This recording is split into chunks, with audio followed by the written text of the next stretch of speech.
Hello అండి, అందరికీ నమస్కారం. ఈరోజు నేను చదవబోయే కథ భారతంలో స్త్రీ. దీన్ని కేఎన్ మల్లేశ్వరి గారు 2003 సంవత్సరంలో రచించారు. కథను మొదలుపెట్టేద్దామా. ఆడపిల్లని పుట్టింటి నుంచి అత్తింటికి తెచ్చుకోవడం అంటే ఒక వంశంలోని మహావృక్షాన్ని వేళ్లతో సహా పెకిలించి మరో కుదుటిలో పాతిపెట్టడమే.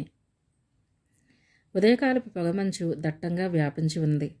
మసక వెలుతురులో పల్లె నిద్రలేచిన ఆనవాళ్లు కనిపిస్తున్నాయి. ప్రకృతి పల్లెతో జత కలిసింది.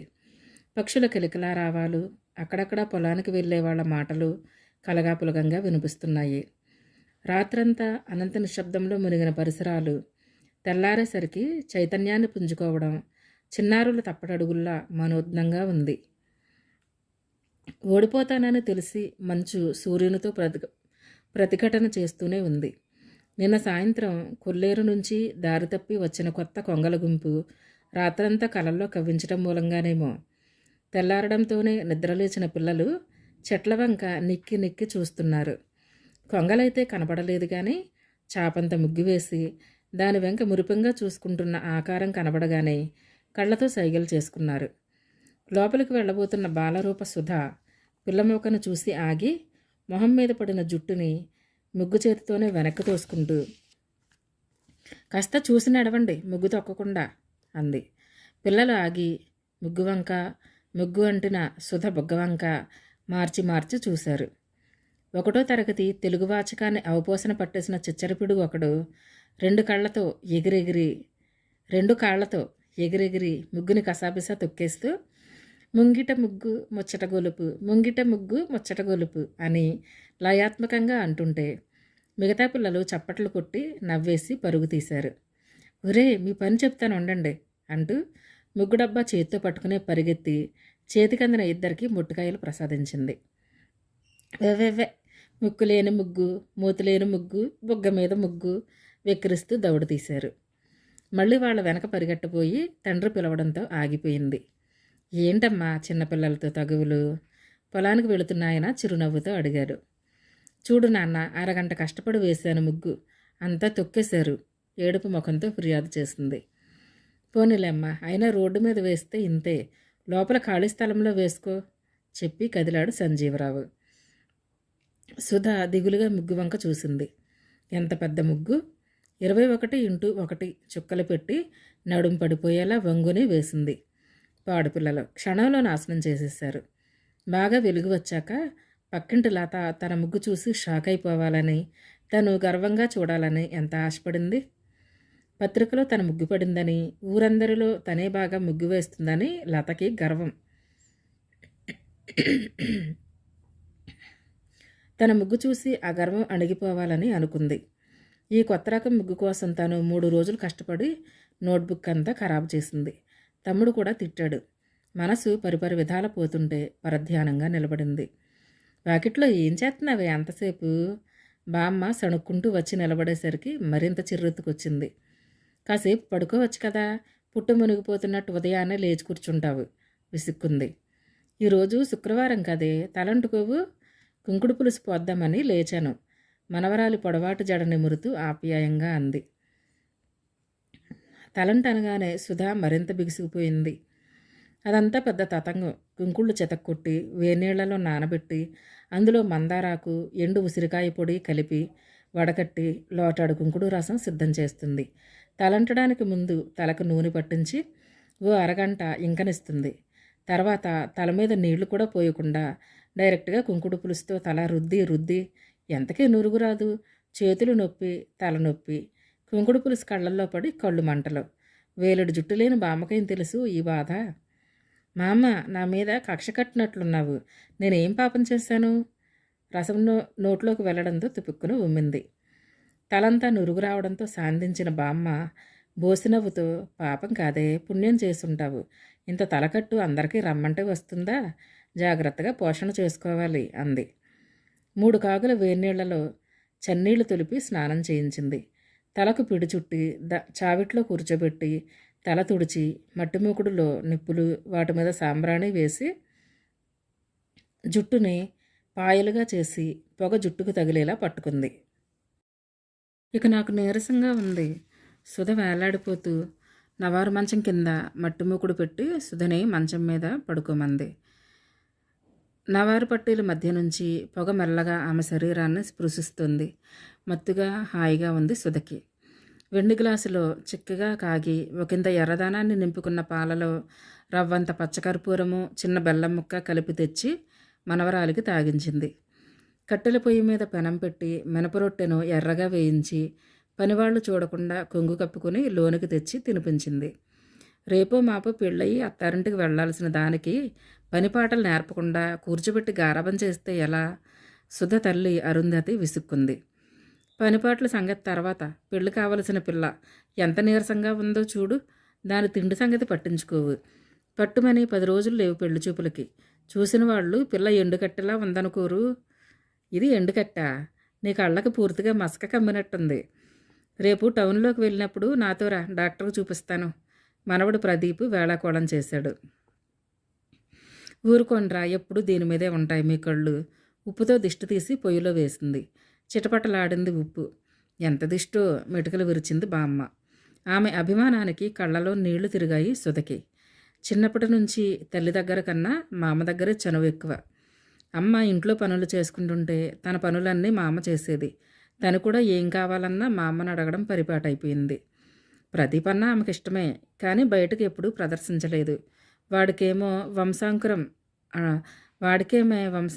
అంటుంది తప్ప అంతకు మించి ప్రత్యేకమైన అభిమానాన్ని చూపించలేదు.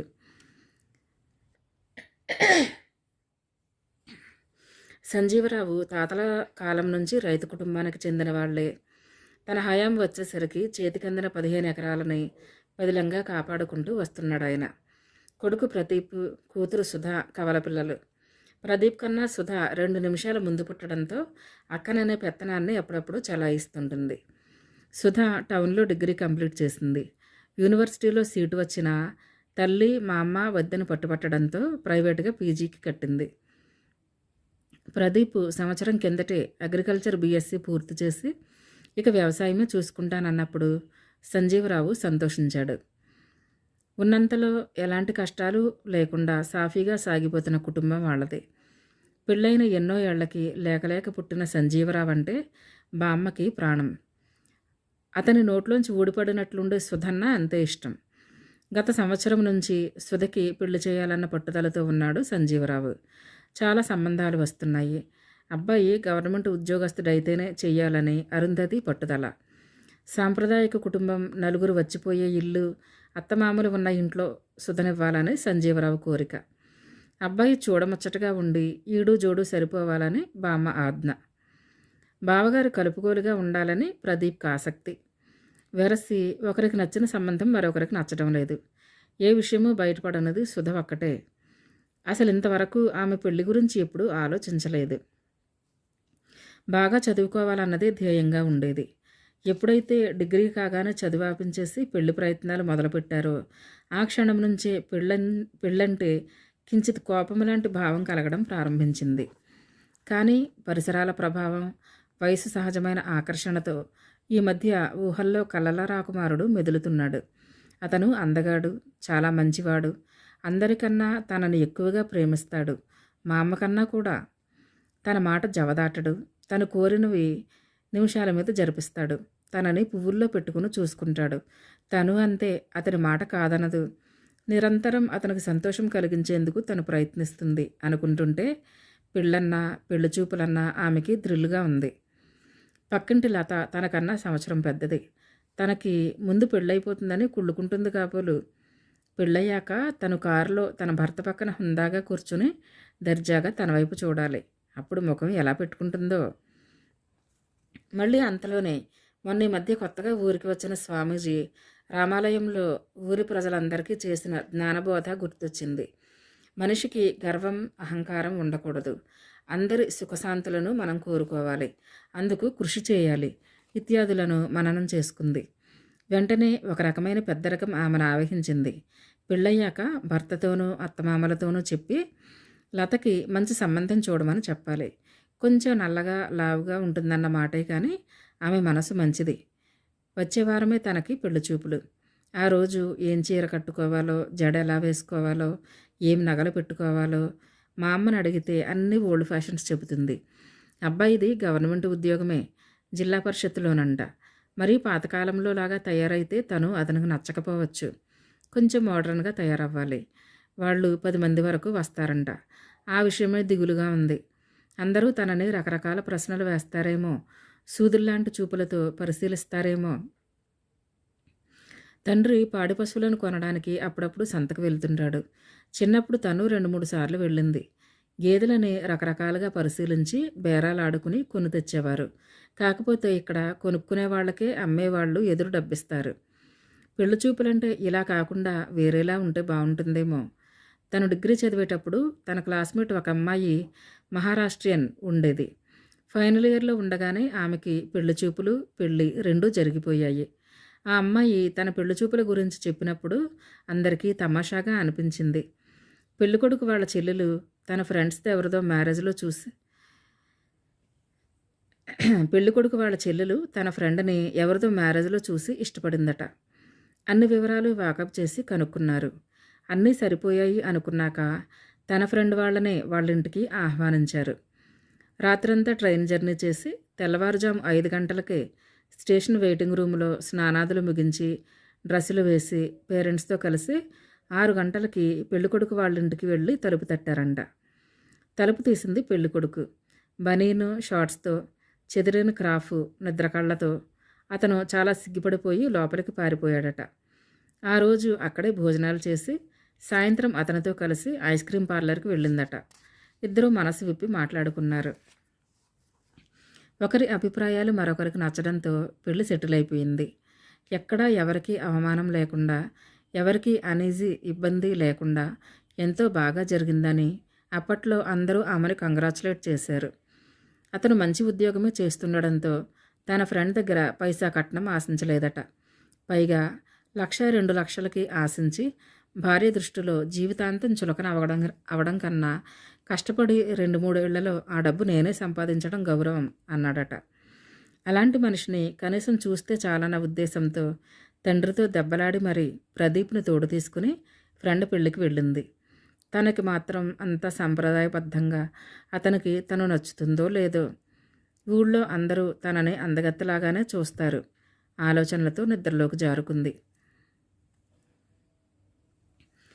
ఏలూరుకి 14 కిలోమీటర్ల దూరంలో పశ్చిమ గోదావరి జిల్లా బోర్డర్ గ్రామాల్లో వేంపాడు ఓ గ్రామం. నేషనల్ హైవే పక్కన అడ్డ రోడ్డు దాటి 2 కిలోమీటర్లు నడిస్తే గ్రామాన్ని చేరుకోవచ్చు. వేంపాడుని ఆనుకుని ఉన్న మరో గ్రామం కుక్కిరపాడు. 2 గ్రామాలు కలిసి కుక్కిరపాడు పంచాయతీ కిందకే వస్తాయి. ట్విన్ విలేజెస్ అని ఆ పెళ్లిలోని కుర్రకారు ముద్దుగా పిలుచుకునే ఆ 2 సంపన్న గ్రామాలే. ఎక్కువ మంది వృత్తి వ్యవసాయం. 10 ఎకరాలకి మించి పొలం ఉన్నవాళ్ళెవరూ స్వయంగా పొలంలోకి దిగి పనిచేయరు. కేవలం అజమాయిషీ చేయడమే రైతుల పని. మరీ ఆదర్శ గ్రామం కాకపోయినా అన్ని కుటుంబాల వారు నాగరికత వైపు పురోగమిస్తున్నారు. కోస్తా జిల్లా గ్రామ ప్రజల జీవన ప్రమాణం ఆంధ్రదేశంలోని మిగతా ప్రజల జీవన ప్రమాణం కన్నా మెరుగ్గా ఉంటుందనడానికి ఈ గ్రామాలే ఉదాహరణ. కాలంతో పాటు మార్పులు చోటు చేసుకుంటున్నాయి. గ్యాస్ పొయ్యిలు, వీధి దీపాలు, వాటర్ ట్యాంకు, వీధి పంపులు, టీవీలు, ఫ్రిడ్జ్లు, ఫోన్లు పల్లె ప్రజల జీవన విధానాన్ని శరవేగంగా మార్చేస్తున్నాయి. సంజీవరావు ఆ కాలంలో కొంతవరకు చదివాడు. అభ్యుదయవాది కాకపోయినా అవగాహన కల మనిషి. కాలానుగుణంగా వచ్చే మార్పులను జీర్ణించుకోగలడు. అతనికి తగిన ఇల్లాలే అరుంధతి. నిమిషం ఖాళీ లేకుండా ఏదో ఒక పని చేస్తూనే ఉంటుంది. ఇల్లు శుభ్రంగా ఉంచుకోవడం, ఇంటి ముందు స్థలంలో క్రోటన్స్, పూల మొక్కలు, ఇంటి వెనక కూరపాదులు. తన ఖాళీ టైం అంతా ఆమె ఈ పనికే వెచ్చిస్తుంది. అంతకుమించి ఆమెకి అభిరుచులు లేవు. ఒకవేళ ఉన్నా సాగుతాయన్న నమ్మకమూ లేదు. తనకున్న పరిధిలో తనకిష్టమైన తోట పని చేస్తూ సంతృప్తి పొందుతుంది. అసలే పల్లె వాతావరణం, బోలెడు ఖాళీ స్థలం, మొక్కలు, చెట్లు, విరగకాసే కూరగాయలు, విరబూసే పూలు, స్వచ్ఛమైన సువాసనలతో కూడిన గాలి. అరుంధతికి ఆ ఇల్లు దాటి ఎప్పుడూ బయటకు వెళ్ళాలనిపించదు. తప్పనిసరి వెళ్ళినా తిరిగి వచ్చే వరకు తహతహలాడేది. వాళ్ళ ఆయన్ని వదిలి ఉండాలంటే బెంగ కాబోలు. వదినలు వేళాకోళం ఆడేవారు. మా ఆయన మీద కాదు, మొక్కల మీద బెంగ. నేను లేకపోతే ఎవరూ సరిగా నీళ్లు కూడా పోయరు అనేది. సుధకి ఆశ్చర్యంగా ఉండేది. తోట పని, చెట్లు, పూలు అన్నీ బాగానే ఉంటాయి, ఆనందాన్ని ఇస్తాయి. కానీ మరీ ఇంతగానా? ఇంకే ఇష్టాయిష్టాలు ఎందుకు ఉండవు? తెలిసిన వాళ్లతో స్నేహంగా ఉండాలని, సినిమాలు చూడాలని, 4 రోజులు ఎక్కడన్నా గడిపి రావాలని ఉండదా అనిపించేది. తల్లితో ఆ మాట అంటే, నీకు పెళ్ళయి అత్తారింటికి వెళ్ళాక తెలుస్తుందిలే అని నవ్వేది. సుధకి పెళ్లి చూపులు అనేసరికి ఇంట్లో కొన్ని ఆధునికమైన మార్పులు చేయడం ప్రారంభించారు. అసలే బస్తీ సంబంధం, నాజూకుగా ఉంటారు కాబోలు. మన పద్ధతులు మోటుగా ఉంటే ఏం బాగుంటుందని ఇంట్లో పాత ఫర్నిచర్ అంతా మార్చేశారు. చెక్క కుర్చీల స్థానంలో సోఫా సెట్టు, గోడలకి మంచి సీనరీలు, గుమ్మాలకి కిటికీలకి ఫ్యాషనబుల్ కర్టెన్స్ వచ్చేస్తాయి. చుట్టుపక్కల ఇళ్ల వాళ్ళంతా ఈ హడావిడి చూసి బుగ్గలు నొక్కున్నారు. తన కూతురికి ఒక్కదానికే బస్తీ సంబంధం వచ్చినట్లు ఈ ఆర్భాటం అని మూతి విరిచిన వాళ్ళు ఉన్నారు. మధ్యవర్తుల ద్వారా ఇరువైపులా మాటలు జరిగాయి. ఒకరి కుటుంబం మరొకరికి నచ్చింది. ఇక అమ్మాయి అబ్బాయి ఒకరినొకరు ఇష్టపడడమే మిగిలింది. మధ్యాహ్నం 3 గంటలకి పెళ్లివాళ్ళు 2 కారుల్లో దిగారు. పెళ్ళికొడుకు, అతని తల్లిదండ్రులు, 2 చెల్లెళ్ళు, పెళ్ళికొడుకు మేనమామ, అతని భార్య, కాలనీలో వాళ్ళ ఫ్యామిలీ ఫ్రెండు, అతని భార్య, పిల్లలు, వెరసి 10 మంది పైన అట్టహాసంగా దిగారు. అటు ఇటు పూల మొక్కలు, నాపరాళ్ళు పరిచి ఉన్న దాని మీద అందరూ లోపలికి వచ్చారు. వరండాలో 2 బకెట్ల నిండా నీళ్లు పెట్టారు. కాళ్ళు కడుక్కున్నారు అందరూ. ప్రదీప్ మెత్తని ఉతికిన టవల్స్ అందించాడు. హాల్లో ఆసీనులయ్యారు. విశాలంగా ఉందది. కింద నున్నటి గచ్చు, ఏ మోడ్రన్ టైల్స్కి తీసిపోనంత నున్నగా చల్లగా ఉంది. సంజీవరావు తరపు నుంచి చుట్టాలే 10 మంది వరకు వచ్చారు. ఇక ఊరిలో వాళ్ళు, సుధ ఫ్రెండ్స్ అంతా హడావిడిగా ఉంది. కుశల ప్రశ్నలు అయ్యాయి. టిఫిన్లు ముగించారు. కతికితే అతకదు అంటూనే పాత పద్ధతులేండి అని సరిపెట్టేసుకున్నారు. అడుగడుగునా జరుగుతున్న అతిథి సత్కారాలకి మగపిల్లివారి ముఖంలో ప్రసన్నత తాండవిస్తుంది. మాటల్లో చుట్టరికాలు తిరగేసి బీరకాయ పీచు బంధుత్వం కలిపేశారు. లోపల సుధని ఆమె స్నేహితురాళ్ళు ఆటలు పట్టిస్తున్నారు. సుధని బంగారపు బొమ్మలా తయారు చేశారు.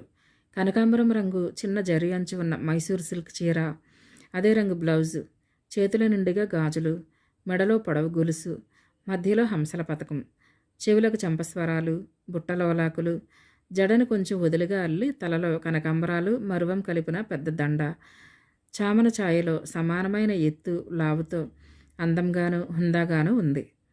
సుధకి పెళ్ళికొడుకు ఎలా ఉంటాడోనని ఆందోళనగా ఉంది. స్నేహితురాళ్ళు చూసి వచ్చి పెళ్ళికొడుక్కి ఎత్తుపళ్ళు, లావుగా నల్లగా బట్టతలతో ఉన్నాడని చెప్పగానే ఉక్రోషం ముంచుకొచ్చింది. తనకే అలాంటివాడు దొరకాలా అసంతృప్తిగా ఫీల్ అయింది. అంతలోనే మనిషి మంచివాడేమోలే అని సరిపెట్టుకోబోయింది. కానీ మనసులో ఏమూలో అసహనం. బామ్మను పిలిచి చూసి రమ్మని చెప్పింది.